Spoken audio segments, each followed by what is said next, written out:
குறையொன்றுமில்லை மறைமூர்த்தி கண்ணா, குறையொன்றுமில்லை கண்ணா, குறையொன்றும் இல்லை பொருந்தா. குறையொன்றுமில்லை மறைமூர்த்தி கண்ணா, குறையொன்றும் இல்லை கண்ணா, குறையொன்றும் இல்லை பொருந்தா. Welcome to Renuraj channel.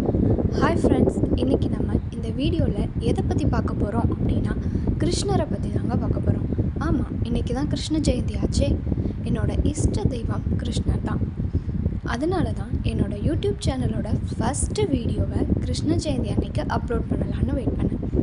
Okay, இந்த வீடியோவில் நம்ம எதை பார்க்க போகிறோம் அப்படின்னா என்னோட கிருஷ்ணர் டிராயிங், அதோட கிருஷ்ணரோட பிறந்த கதை, இது ரெண்டையும் தான் நம்ம சிம்பிளாக பார்க்க போகிறோம்.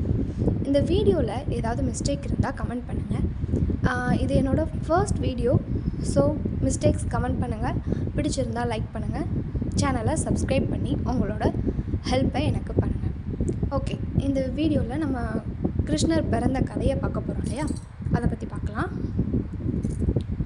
கிருஷ்ணரோட பிறந்த கதைன்னு சொன்னாலே ஃபஸ்ட்டு ஒரு கேரக்டர் வருவார். யார்? கம்சன். கம்சன் அப்படிங்கிறவர் தான் மதுராவை ஆண்டு வந்த மன்னன். அவரோட தீய சக்தி வந்து உச்சத்திற்கே போச்சு. அவ்வளோ பாவங்கள் பண்ணியிருக்காரு. கம்சனோட சகோதரியான தேவகியை வாசுதேவன் அப்படிங்கிறவர் திருமணம் செஞ்சுக்கிட்டாரு. அப்போ வந்து ஒரு தெய்வீக குரல் வந்து கம்சன் கிட்ட வந்து சொல்லியிருக்கு, வாசுதேவன் மற்றும் தேவகிக்கு பிறக்கிற 8வது குழந்தையால் தான் நீ கொல்லப்படுவ அப்படின்னு சொல்லி ஒரு சவுண்ட் கேட்டிருக்கு. இதை கேட்ட கம்ச மன்னன் கோபமடைஞ்சு தேவகியை கொல்லவே ட்ரை பண்ணிட்டார். இப்போ வாசுதேவன் கேட்டுக்கிட்டதுனால தேவகியை கொல்லாமல் 2 பேரையும் சிறையில் வச்சுட்டாரு. சிறையில் வச்சு ஒவ்வொரு குழந்தை பிறந்ததுக்கு அப்புறமும் அதை கம்சன்கிட்ட ஒப்படைக்கணும் அப்படிங்கிற வாக்குமூலத்தையும் வாங்கிக்கிட்டார். அதே மாதிரி ஒவ்வொரு குழந்தை பிறந்ததுக்கு அப்புறமும் வாசுதேவன் பிறந்த குழந்தைய கம்சன்கிட்ட ஒப்படைச்சிருவார். 7வது குழந்தை கொன்ற பிறகு இவங்க 2 பேரும், அதாவது வாசுதேவனும் தேவகியும் ரொம்ப பயந்து போனாங்க.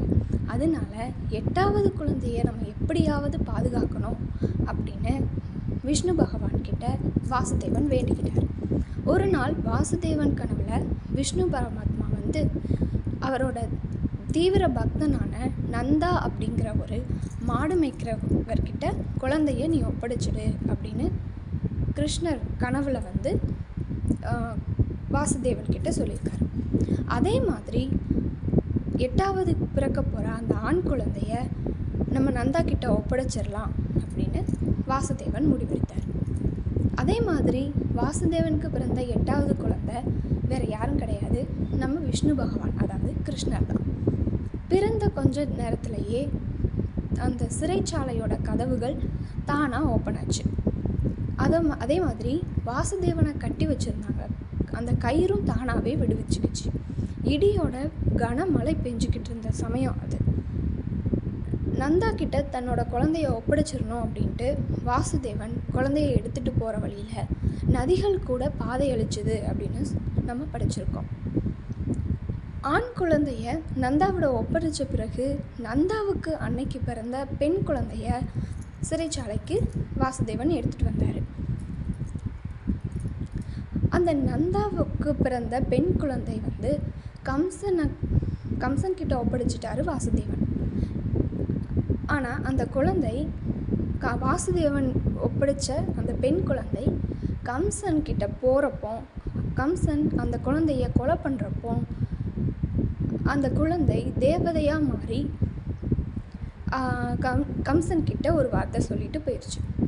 உன்னை கொல்வதற்கான குழந்தை ஏற்கனவே இந்த அண்டத்தில் பிறந்துருச்சு.